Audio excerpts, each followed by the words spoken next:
मुस्लिम समाजाला शिक्षण आणि नोकरीत 5% आरक्षण ऑलरेडी मिळालेलं आहे. फक्त त्या कायद्याची अंमलबजावणी व्हावी यासाठी पिंपरीच्या इथे अल्पसंख्याक विकास महासंघ यांच्याकडून इथं आंदोलन केले जात आहे. तर नक्की कधीपासून हा कायदा झालेला आहे आणि जसं इथं आपण बोर्ड लावलेले तर सुप्रीम कोर्ट जस्टिस यांची नावं तुम केलेल्या टाकलेले आहेत. पहले ये है तो आज सबसे पहले महिला दिवस पर सब महिलाओं को शुभकामनाएं. और उसके पहले ये है कि जो आरक्षण का है मुस्लिम समाज का, तो 2014 का जो इलेक्शन लोकसभा का हुआ था उसके पहले जो राष्ट्रवादी और कांग्रेस की सरकार थी, इन्होंने ये बिल पास कर चुके थे कि मुस्लिम समाज को आरक्षण देना चाहिए.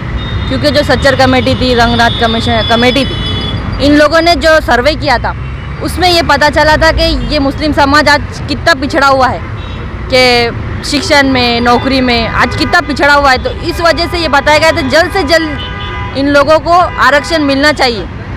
क्योंकि इन लोगों को आरक्षण अगर नहीं दिया गया तो मुस्लिम समाज और पिछड़ा समाज कहलाएगा. ये सबसे पहली बात है. और वो 2014 से हाई कोर्ट ने भी फ़ौरन इसे पारित किया. लेकिन हम देख रहे हैं कि 2014 से जब ये सरकार आई है तो इन लोगों ने इसको नज़रअंदाज करते हुए आज तक इन लोगों ने मुस्लिम समाज के आरक्षण पर बात नहीं की. इसके पहले भी मुस्लिम समाज का 2019 में बहुत बड़ा आरक्षण पे मोर्चा हुआ. बहुत से लोग बाहर निकले, आवाज़ उठी, लेकिन उस आवाज़ को पर इन लोगों ने दबाया गया. क्या मुस्लिम समाज को नज़रअंदाज किया गया पूरी तरह से. और आज हम देख रहे कि किस तरीके से आज मुस्लिम समाज को आरक्षण की बहुत ज़्यादा से ज़्यादा ज़रूरत. और अगर आरक्षण मिल भी जाता है तो शिक्षण में आरक्षण मिलने वाला, और शिक्षण में लोग पढ़ेंगे, लिखेंगे, बढ़ेंगे तो देश आगे बढ़ेगा. तो इन लोगों को क्या हो क्या रहा है आरक्षण देने की. यही में तकलीफ कहाँ है? तकलीफ तो यही है कि ये लोग धर्म के नाम पर, अगर देखा जाए तो धर्म के नाम पर आरक्षण नहीं दे रहे. तो ऐसा भी नहीं है. आज ये लोग किसी भी समाज के लोगों को ये नहीं कर रहे. आज देख रहे हैं हम सारे समाज के लोगों को ये सिर्फ नज़रअंदाज कर रहे. कितने साल हो गए मिलके? 2013 में ये जब सरकार हुई थी ना ख़त्म, कांग्रेस और राष्ट्रवादी, तब ये हुआ था, पारित हुआ था. और सच्चर कमेटी ने 2009 में, सच्चर कमेटी में अब्दुल रहमान, रंगनाथ मिश्रा और नारायण राणे वगैरह इन लोग थे. तो इन लोगों ने पारित किया था. लेकिन अगर आप देखेंगे पूरा ओवरऑल तो ये सारी चीज़ों पर हिस्ट्री लिखी जाए तो लिख भी सकती है. क्योंकि जो आरक्षण के मुद्दे पर ये जो बात की गई है, जब सर्वे हो रहा था रंगनाथ कमीशन का, सच्चर कमेटी का, तो ये लोगों ने जैसे ही पूरा सर्वे किया, ये लोगों ने फ़ौरन कहा कि मुस्लिम समाज को आरक्षण देने की सख्त से सख्त ज़रूरत है. क्योंकि आज मुस्लिम समाज इतना पिछड़ा हुआ है कि आज हम जाकर देख रहे कि इन लोगों को शिक्षण में ज़रूरी है कि इन्हें आरक्षण देना चाहिए. तो ये सारी चीज़ें हैं, ये हमारे मुद्दे हैं. ये सारे मुद्दे पर आज ये भी देखा जा रहा है कि आज ये जो हमारी सरकार है ये किसी भी समाज के लोगों को सपोर्ट कर रही है ऐसा तो दिखाई नहीं दे रहा है. क्योंकि ये सिर्फ बांटने का काम कर रही है. जो अंग्रेज़ों के टाइम पर किया जाता है यही वो चीज़ किया जा रहा है. और जो नज़रअंदाज करने का सवाल है तो मैं इतना बताना देना चाहती हूँ कि आज जो हमारी यूथ है, आज जो भारत का यूथ है, ये लड़ने झगड़ने के लिए नहीं, ये सिर्फ इतना जानता है कि हम सब एक है और अपना हक हम लेना जानते हैं. तो इसी तरीके से हम गांधीवाद और अम्बेडकरवादी सोच के हिसाब से आज हम यहाँ लोकसभा आरक्षण कर रहे हैं. 2024 चल रहा है, अभी होगा थोड़े दिन में. तो आपको लगता है क्या इस जो आपकी मांग है पूरी हो जाएगी अभी इस इलेक्शन में? देना ही पड़ेगा उन लोगों को. क्योंकि करना ये है कि अगर ये लोग अगर हमें आरक्षण नहीं देते तो हम इलेक्शन का बहिष्कार कर देंगे. आरक्षण अगर देते हैं तो अच्छी बात है, इनके लिए अच्छा है. अगर नहीं देते तो आज हम इलेक्शन का ही बहिष्कार कर देंगे, लोकसभा इलेक्शन. कौन सी पार्टी आके आपको सपोर्ट कर रही है? सारी पार्टी आकर सपोर्ट कर रही है हमें. कौन आज हम देख रहे हैं कि बीजेपी के लोग भी हमारे साथ आकर बैठे हुए थे. तो ये बात ये है कि ऐसी कौन सी पार्टी नहीं जो सपोर्ट नहीं कर रही है. राष्ट्र वंचित है और आरपीआई है, सारी पार्टियां जो सरकार में मौजूद है वो तक हमें आकर यहाँ सपोर्ट कर रही है. और राष्ट्रवादी के तो पदाधिकारी भी यहाँ बैठे हुए, तो बोलने की जरूरत ही नहीं है. तो ये सारी बातें से साथ दे रहे हैं. वर्कर, भाजपा के वर्कर लोग भी बैकग्राउंड से साथ दे रहे हैं. इससे बड़ा और क्या बात हो सकता है? मिलना चाहिए बोलते वो लोग, मिलना चाहिए बोलते वो लोग, और मिलेगा ही. और हम लोग आरक्षण लेके रहेंगे. ये हमारी मांग है. इसके लिए रोड पे निकलना होगा, मरना होगा, खपना होगा, जो भी होगा हम तैयार हैं इसके लिए. आपकी उम्र लगभग 60 होने जा रहा है. आपके घर में अभी बच्चे कितने पढ़ रहे हैं? सब हमारे पढ़ के फाइनल हो गए। अब हमारी लड़की डी फार्मा में अभी है, पढ़ रही है। 1 साल निकल गया और अब 1 साल और बचा हुआ है डी फार्मा। क्या तकलीफ हो गई है? क्या तकलीफ? भीख मांग करके करना पड़ रहा है ये सब, और ये शर्म आना चाहिए इस गवर्नमेंट को। चाहे जो भी गवर्नमेंट गद्दारी करता है मुस्लिम आरक्षण के खिलाफ, वो गद्दार है, वो बख्शा नहीं जाएगा। हम तो कुछ नहीं कर सकते। अल्लाह ताला बहुत बड़ा कारसाज है, भगवान ईश्वर।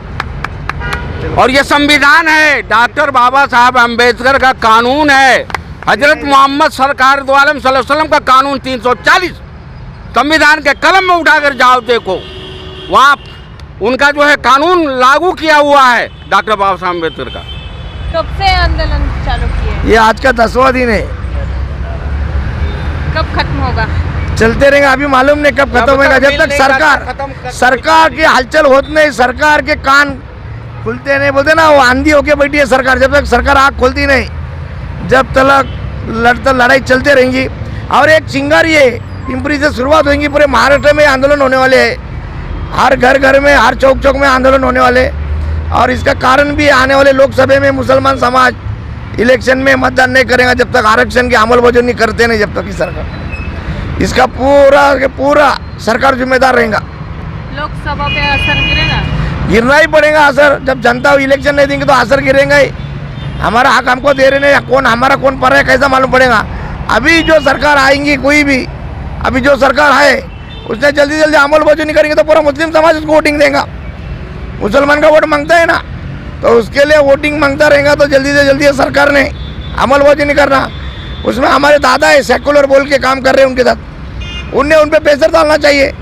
मुसलमान समाज का आरक्षण जल्दी दो, दादा को प्रेशर डालो तो मुसलमान समाज मतदान करेगा उनको, नहीं तो मुसलमान समाज बहिष्कार डालने वाला है लोकसभा में।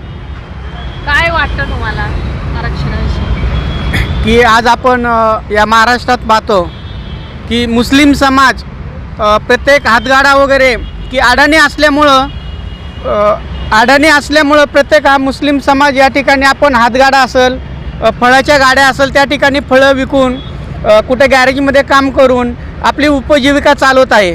जर या मुस्लिम समाजाला आरक्षण भेटलं शिक्षणामध्ये, तर शिक्षणामध्ये आरक्षण भेटलं तर तो शिकून उच्च शिक्षित होईल आणि चांगल्या नोकऱ्यामध्ये लागेल व त्याची येणारी पिढी ही सुधारेल।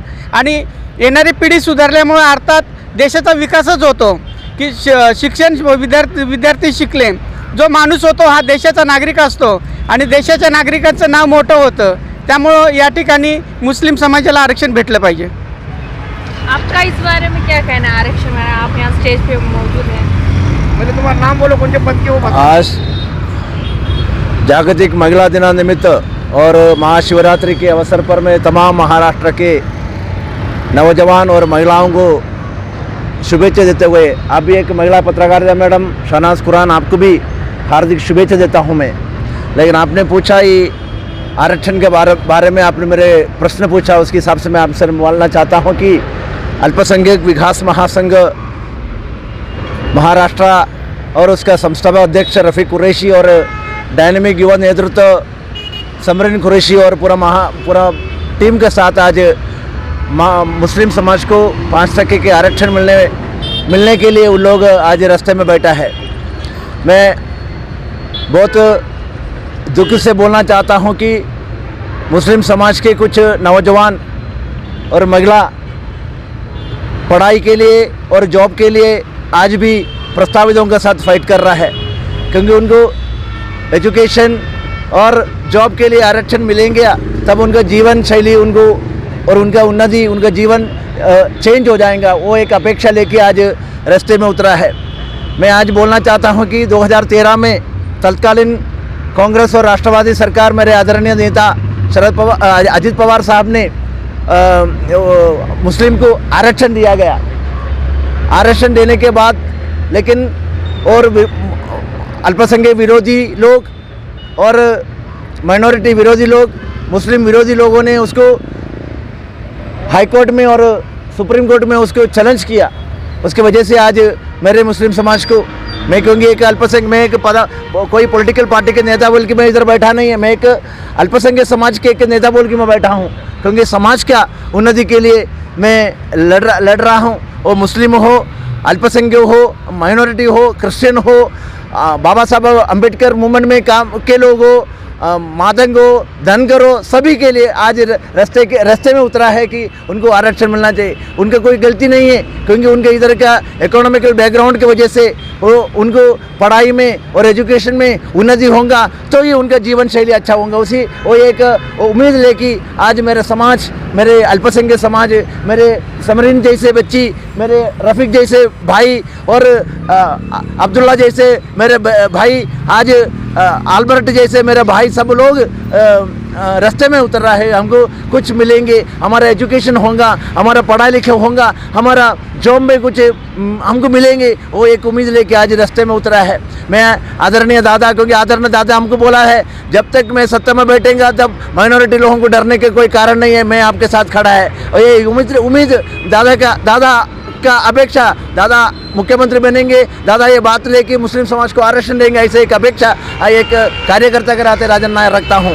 मैं आपका ये माध्यम द्वारा तमाम समाज के लोगों से अपील है कि आप सब मिलके, हमारा डॉक्टर बाबा साहब अम्बेडकर ने संविधान में राइट दिया है, आरक्षण के लिए मांग रखा उन्होंने। वो टाइम पर भी बाबा साहब ने सभी लोगों के लिए जब बाबा साहब के लोग बौद्ध समाज से स्वीकार करते हैं, वो उनको आने के बाद उनको आरक्षण उनको मिला, और वो टाइम पर ओबीसी को आरक्षण दिया उन्होंने। आप लोग 34 कलम क्या होता है आप लोगों को सबको मालूम है। ये सब बात बाबा साहब ने रखा। बाबा साहब का देर का दृष्टि वो था, उन्होंने एक लॉन्ग विजन उनको था, क्योंकि बाबा साहब को मालूम था इस प्रकार का बात आएंगे समाज में। ये बात सब लेके आज मैं को वही कारण से डॉक्टर बाबा साहब हमको सल्यूट करता हूँ, और पूरा तमाम लोगों को ये उन्नति के लिए उन्होंने सब लोगों ने, महामानव ने किया, उनका सबको आदर करते हुए मैं क्रिश्चियन समाज को आरक्षण के पक्ष में मैं नहीं हूँ, क्योंकि धर्म के पक्ष आरक्षण नहीं होना चाहिए।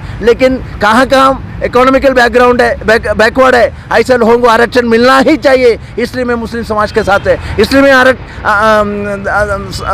धनगर समाज के साथ है, इसलिए मैं मराठा समाज के साथ खड़ा हूँ। सभी को कहाँ इकोनॉमिकल बैकवर्ड है, ऐसे सबको उन्नति के लिए वो एक आरक्षण मिलना ही चाहिए। ऐसे में उम्मीद पूरा तमाम सत्ता में बैठे लोगों से और लोगों से अपील करता हूं कि मुस्लिम समाज को 5% आरक्षण मिलेंगे तो मेरे समरीन एक पढ़े अच्छा और पढ़ाई करेंगे और उसको नौकरी मिलेंगे और उसके परिवार अच्छा हो जाएंगे, ऐसे मैं अपेक्षा रखता हूं। धन्यवाद। जय संविधान, जय महाराष्ट्र।